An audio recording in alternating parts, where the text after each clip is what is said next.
അമേരിക്കയുടെയും ഇറാൻ്റെയും ബന്ധങ്ങൾ വളരെ മൂർച്ഛിച്ചു വരുന്നു എന്നതിൻ്റെ ഒരുപാട് തെളിവുകൾ ഇപ്പോൾ വന്നുകൊണ്ടിരിക്കുകയാണ്. അതിൽ പ്രധാനമായി പറയുകയാണെങ്കിൽ റഷ്യയും അമേരിക്കയും ഒരു ഭാഗത്ത്, മറ്റൊരു ഭാഗത്ത് അമേരിക്കയും ഇറാനും. ഈ രണ്ട് രീതിക്കാണ് ഇപ്പോൾ ഇസ്രായേൽ അമേരിക്ക എന്ന രൂപത്തിലുള്ള അച്ചുതണ്ടുകൾ വർക്കൗട്ടാകുന്നത്. ഇസ്രായേൽ ഇപ്പം ചിത്രത്തിലില്ല എന്നുള്ളതാണെങ്കിൽ പോലും ഇസ്രായേലിൻ്റെയും ബ്രിട്ടൻ്റെയും നല്ല ഒരു സഹകരണം കപ്പൽ പിടിച്ചെടുക്കുന്നതിലുണ്ട് എന്ന് തെളിയിക്കപ്പെട്ട് കഴിഞ്ഞു.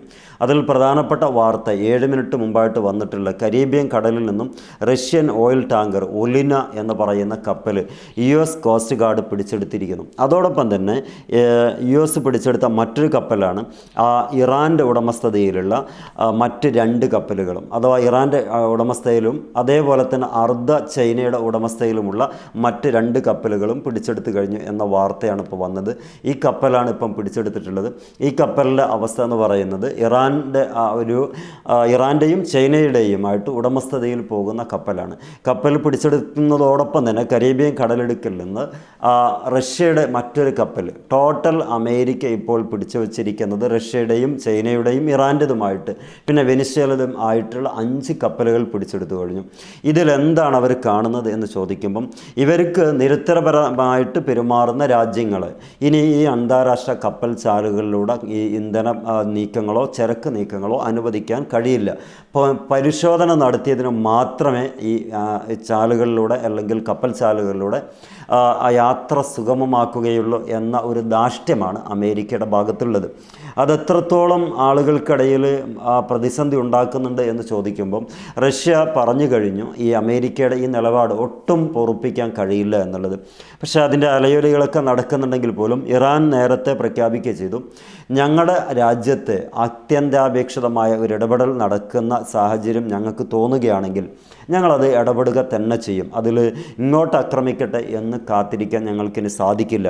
കാരണം ഞങ്ങളുടെ രാജ്യമാണ് വലുത്. ഞങ്ങളുടെ സാമ്പത്തിക സ്രോതസ്സുകൾ ഉപയോഗപ്പെടുത്തേണ്ടത് മറ്റാരെയും ബോധിപ്പിക്കേണ്ടതില്ല എന്ന് ആയത്തുള്ള ഖമനേയി പറയുകയും ചെയ്യുന്നുണ്ട്. ഇതോടുകൂടി 2-3 രാജ്യങ്ങൾ അമേരിക്കയുടെ ശത്രുപക്ഷത്ത് വരികയും ചെയ്തു. ഒന്ന് റഷ്യ നേരത്തെ പിടിച്ചെടുത്തു, അതേപോലെ തന്നെ 2ാമത്തെ കപ്പലും റഷ്യ പിടിച്ചെടുത്തു. നെക്സ്റ്റ് ഇതിലേക്ക് ഉള്ള ഇന്ധനങ്ങളുടെ എണ്ണം അല്ലെങ്കിൽ ലിറ്ററുകൾ പറയുകയാണെങ്കിൽ 80 ലക്ഷം ലിറ്ററാണ് ഇതിലുള്ള എണ്ണകളെന്നാണ് പറയുന്നത്. എന്ന് പറഞ്ഞാൽ ഒരു കടൽ കൊള്ള നടത്താൻ വേണ്ടി ഇറങ്ങി തിരിച്ചതുപോലെ തോന്നിപ്പോകുന്ന വാർത്തകളാണ് നമുക്ക് മുമ്പിൽ വരുന്നത്.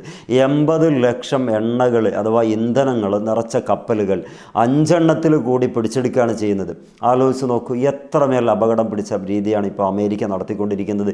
ഈ അമേരിക്കയാണ് നമ്മളൊക്കെ കൊയിലൂത്ത് നടത്തുന്ന, ചില ആളുകൾ കൊയിലൂത്ത് നടത്തുന്ന, വളരെ പുകയത്ത് പാടുന്ന അമേരിക്ക ഉണ്ടല്ലോ, ഈ വലിയ പറങ്കിപ്പട എന്നൊക്കെ പറയുന്നത് പോലെ ഒരു വല്ലാത്തൊരവസ്ഥയിലേക്ക് നടന്നു പോകുന്നത്. ഈ അവസ്ഥ ലോകത്ത് അരക്ഷിതാവസ്ഥ ഉണ്ടാക്കുമല്ലോ എന്നുള്ളത് അമേരിക്കയോട് സപ്പോർട്ട് പാടുന്ന നിങ്ങളൊന്ന് പറയണം. ഇത്രമേൽ അപകടത്തിലേക്ക് ഓരോ കാര്യവും ചെന്നെത്തുന്നത് അമേരിക്കയുടെ ധാർഷ്ട്യ സ്വഭാവം കൊണ്ടാണെന്നുള്ളത് മനസ്സിലാക്കാൻ പറ്റും. ആരെയും മൂടി വെച്ചിട്ട് കാര്യമില്ല, ചരിത്രമാണ്, വാർത്തയാണ്. ഇപ്പോൾ ഈ കപ്പൽ പിടിച്ചെടുക്കാനുള്ള പ്രധാനപ്പെട്ട കാരണം അവർ പറയുന്നത് സപ്പോർട്ട് ചെയ്യുന്നുണ്ട് എന്നുള്ളത്. ആരെയൊക്കെ സപ്പോർട്ട് ചെയ്യുന്നു? ഒന്ന് ഇറാനെ സപ്പോർട്ട് ചെയ്യുന്നു, മറ്റൊന്ന് വെനിസ്വേലയെ സപ്പോർട്ട് ചെയ്യുന്നു എന്നുള്ളതാണ്. അത് രണ്ടും സപ്പോർട്ട് ചെയ്യുന്നില്ല എന്നൊക്കെ തീരുമാനിക്കാൻ ഈ അമേരിക്ക ആരാണ്? കോടാനക്കോടി ജനങ്ങളെ കൊന്ന് നുറുക്കിയിട്ടുള്ള ആളാണ് ഈ അമേരിക്ക. പക്ഷെ അവർ ചെയ്യുന്നതൊന്നും ഈ അഥവാ നാഗസാക്കിയിലും അതുപോലെ തന്നെ ഹിരോഷിമയിലൊക്കെ കൊണ്ട് അക്ഷരം പ്രതി ക്രൂരത ചെയ്തിട്ടുള്ള ഒരു രാജ്യമാണ് ഇപ്പം മറ്റുള്ള രാജ്യത്തിന് നീതി നടപ്പിലാക്കാൻ വരുന്നത്. എത്ര അപഹാസ്യമായിട്ടുള്ള കാര്യമാണ്. ഇപ്പോൾ 5 കപ്പലുകൾ കോസ്റ്റ് ഗാർഡ് അഥവാ അമേരിക്കൻ കോസ്റ്റ് ഗാർഡിൻ്റെ കയ്യിലാണുള്ളത്.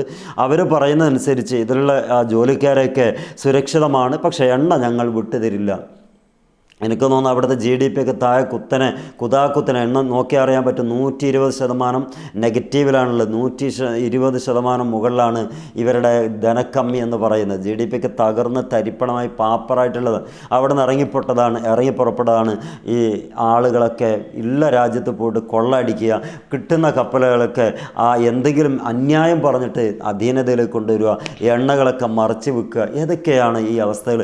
എന്നിട്ടും പറയുന്നു അമേരിക്ക വളരെ വല്ലാത്ത സംഭവമാണ്.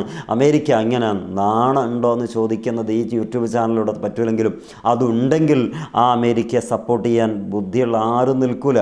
കാരണം റഷ്യയെ പിണക്കുക, ഇസ്രായേലിൻ്റെ അല്ലെങ്കിൽ റഷ്യയുടെ സഹായത്തോടു കൂടെ നടത്തുന്ന അമേരിക്കയുടെ കണ്ണിലെ കരട് എന്നൊക്കെ പറയുന്ന വെനിസ്വേലയെ സഹായിക്കുന്നത് അമേരിക്ക തടയുക. എന്താണ് അവർ ചെയ്തുകൊണ്ടിരിക്കുന്നത്? അവരുടെ എണ്ണ അവർ കൊണ്ടുപോയി വിൽക്കുന്നു, അത് റഷ്യയുടെ സഹായം തേടുന്നു. 2, ചൈനയുടെയും ഇറാൻ്റെയും ഉടമസ്ഥതയിലുള്ള കപ്പലുകളെ പിടിച്ചെടുക്കുക. ചൈന ഇതിലെന്ത് തെറ്റ് ചെയ്തു എന്നുള്ളതാണ്. ഇറാൻ എന്ന് പറയുന്നത് അവരെപ്പോഴും ബന്ധവൈരികളായിട്ട് കാണുന്ന ആളുകളാണ്. അതുകൊണ്ട് തന്നെ ശത്രുപക്ഷത്തായിട്ട് കൂട്ടിയിട്ട് അവിടെ നിന്ന് പിടിച്ചെന്ന് വിട്ടാം. പക്ഷേ ചൈനയുടെ ഒരു അർദ്ധ ഉടമസ്ഥതയിലുള്ള കപ്പൽ എന്തുകൊണ്ട് പിടിച്ചു വെക്കുന്നു? അപ്പോൾ ചൈനയും റഷ്യയും ഇറാനും ഈ രൂപത്തിൽ ഒന്നിക്കാൻ തയ്യാറാകുന്ന ഏറ്റവും നല്ലൊരു സമയമാണ് ഇങ്ങനെ ഈ അമേരിക്ക ചെയ്തു കൊടുക്കുന്നത്. ഇങ്ങനെ ഒന്നിക്കുകയും എല്ലാവരും കൂടി അമേരിക്കയെ ഇല്ലായ്മ ചെയ്യാൻ വേണ്ടി ശ്രമിക്കുകയും ചെയ്താൽ അവരങ്ങനെ കൊന്നൊടുക്കി അങ്ങനെ മുന്നോട്ട് പോകുമ്പോൾ നമ്മളിവിടെ സുരക്ഷിതമാണെന്ന് ഒരിക്കലും കരുതണ്ട. അങ്ങേയറ്റം കഷ്ടപ്പാടിൻ്റെ നെല്ലിപ്പടി നമ്മൾ കാണും. കാരണം അങ്ങനെയാണ് ലോകക്രമം. ആഗോളവൽക്കരണത്തിൻ്റെയൊക്കെ ഭാഗമായി നമ്മളിൽ വന്നു ഭവിച്ചിട്ടുള്ള ഒരുപാട് ഗുണങ്ങളുണ്ട്, പക്ഷെ ഒരുപാട് ദോഷങ്ങളും നമുക്കുണ്ട്. അവിടെയാണ് ഇവരൊക്കെ ചെയ്തു കൂട്ടുന്ന ആ വലിയ കാടത്തത്തിന് വില നമ്മൾ നിരപരാധികൾ പോലും കൊടുക്കേണ്ടി വരും. എന്നിട്ടും ഈ അമേരിക്ക ശുദ്ധ രാജ്യമാണെന്നൊക്കെ പറയുമ്പോൾ എത്രമേൽ അപഹാസ്യമാണ്. നമ്മൾ പറയേണ്ടതേ പറയാവുള്ളൂ. പറയേണ്ടതാത്ത് സത്യത്തെ മനസ്സിലായിട്ടും അതിന് മൂടി വെക്കുന്നത് നല്ല ആളുകൾക്ക് യോജിച്ചതല്ല. ഇന്നത്തെ വാർത്തയാണ്, ഇപ്പം ഒരു 7 മിനിറ്റിന് മുമ്പുള്ളൊരു വാർത്തയാണ്. നിങ്ങൾക്ക് വേണമെങ്കിൽ CNN ഒക്കെ പോയി നോക്കിയാൽ കാണാൻ പറ്റും ഇതേ സംഭവം. നമ്മൾ വെറുതെ പറയുന്നതല്ലല്ലോ, കറക്റ്റായിട്ട് കാര്യങ്ങൾ അന്വേഷിച്ച് കണ്ടെത്തി പിക്ചർ സഹിതം ഈ വിഷയം ട്രാൻസ്ലേറ്റ് ചെയ്തിട്ടാണ് ഇവിടെ പറയുന്നത്. എന്തിനു വേണ്ടിയിട്ട്? എവിഡൻസോടുകൂടെ പറയുമ്പോഴല്ലേ അതിനെന്തെങ്കിലും ഒരു ക്വാളിറ്റി ഉള്ളൂ എന്ന് മനസ്സിലാക്കിയിട്ട്. സത്യത്തിൽ അമേരിക്കയാണ് ലോകത്ത് ഇത്ര വലിയ പ്രതിസന്ധി ഉണ്ടാക്കുന്നത്. ഒരൊറ്റ സംശയമില്ലാതെ പറയാൻ കഴിയും. അത്രമേൽ അപകടമാണ് അവരുടെ ഓരോ സമീപനം. GDPൻ്റെ കാര്യം നിങ്ങൾക്കൊന്ന് ജെമിനിയോട് ചോദിച്ചാൽ അറിയാൻ പറ്റും. എന്താണ് അമേരിക്കയുടെ GDPയുടെ നിരക്ക്? ഇന്ന് ഇന്ത്യ രാജ്യം 80% അഥവാ കടത്തിലാണെന്ന് മനസ്സിലാക്കാൻ പറ്റും. പക്ഷേ 120% ഒരു വല്ലാത്തൊരു അവസ്ഥയിലാണ് അമേരിക്ക എന്ന് പറയുന്ന ഈ ബഹുരാഷ്ട്ര കുത്തക അവകാശപ്പെടുന്ന രാജ്യം. അവിടെ നിന്ന് രക്ഷപ്പെടുത്തി കൊണ്ടുവരാൻ കാടൻ നയങ്ങളൊക്കെ രൂപീകരിച്ച് കട്ടുമുടിക്കാനും കൊള്ളയടിക്കാനും ലോക പോലീസായിട്ട് അണിഞ്ഞൊരുങ്ങിയിട്ട് വരികയാണ് പാവപ്പെട്ട രാജ്യത്തിൻ്റെ മേലിൽ. ഇനിയും കാത്തിരിക്കണം ഇവരെയൊക്കെ ഒന്ന് നല്ല രാജ്യമല്ല, അപകടമാണെന്ന് പറയാൻ വേണ്ടിയിട്ട്. എന്താണ് നമുക്ക് അമേരിക്ക കൊണ്ട് കിട്ടിയത്? എന്നും ഈ ഇന്ത്യയോട് ഈ വെറുപ്പും വിദ്വേഷമല്ലാതെ അമേരിക്ക എന്താ പറഞ്ഞുകൊണ്ടിരിക്കുന്നത്? നമ്മുടെ രാജ്യത്തിൻ്റെ പ്രധാനമന്ത്രി നമ്മുടേതാണ്, അത് ഏതോ രാഷ്ട്രീയ പാർട്ടി ആയിക്കോട്ടെ. പക്ഷേ ആളെ പോലും പരിഹസിക്കുന്ന രൂപത്തിലല്ല ട്രംപിൻ്റെ ട്വീറ്റുകൾ വരുന്നത്. എങ്ങനെ നമ്മൾക്ക് ആ ട്രംപിനോട് എന്താ പറയുക, അത് അയാളോട് താതാത്മ്യപ്പെടാൻ പറ്റുന്നത്? ഒരിക്കലും പറ്റില്ല. കാരണം അദ്ദേഹം പറയുന്നത് ട്രംപ് മോഡി എന്നെ സാറ് എന്ന് വിളിച്ചു. മോഡിക്ക് എന്താ സാറ് എന്ന് വിളിച്ചാൽ അതൊരു ബഹുമാനത്തിൻ്റെ ഭാഗമായിട്ട് കൂട്ടിയാൽ പോരെ. എന്തിനാ ഒരു കോമാളിത്തരത്തിൻ്റെ ഏറ്റവും വലിയ കയ്യും കാലും മുളച്ച ഒരാളാണ് ട്രംപ് എന്ന് അതിൽ നിന്നൊക്കെ മനസ്സിലാക്കുക. ഒരു രാജ്യത്തിൻ്റെ പ്രധാനമന്ത്രി ഇങ്ങനെ അപഹാസ്യനാക്കുക, അതും ലോക പോലീസാണെന്ന് നിനക്കുന്ന ഒരാൾ. എന്നിട്ട് നമ്മൾ ആ രാജ്യത്തിന് തന്നെ ഇങ്ങനെ സപ്പോർട്ട് പാടുക, എന്തിനു പറ്റും നമ്മൾ? അതുകൊണ്ട് ഇനിയെങ്കിലും മനസ്സിലാക്കുക, അമേരിക്ക ഇന്ത്യയും തോണ്ടും. കുറച്ച് കഴിഞ്ഞാൽ ഈ പാകിസ്ഥാനോട് പറയും ഒന്ന് ആക്രമിച്ചേക്ക്, ലാസ്റ്റ് പറയും ഇന്ത്യ ചെയ്യാൻ പാടില്ലായിരുന്നു. ഇങ്ങനെയൊക്കെയുള്ളൊരു നീക്കുപോക്കുകളൊക്കെ ഇപ്പോഴേ നടത്തിയിട്ടുണ്ടാവും. ഇന്ത്യനോടൊന്നും അമേരിക്കയ്ക്ക് ട്രംപിനോ ഒരു താല്പര്യമില്ല എന്നുള്ളത് ഇതിൽ നിന്നൊക്കെ മനസ്സിലാക്കാൻ പറ്റും.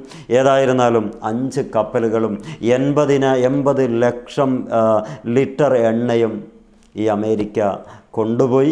ഇനി എന്താകും, ഏത് സമയത്ത് ഒരു വെളിപ്പാടകലെ യുദ്ധം പ്രതീക്ഷിക്കാൻ പറ്റുന്ന രീതിക്കാണ് മുന്നോട്ട് പോകുന്നത്. കാത്തിരുന്ന് കാണാം. എന്നാലും പറയാം, ഒരു നല്ല ലോകമുണ്ടാകട്ടെ എന്ന്.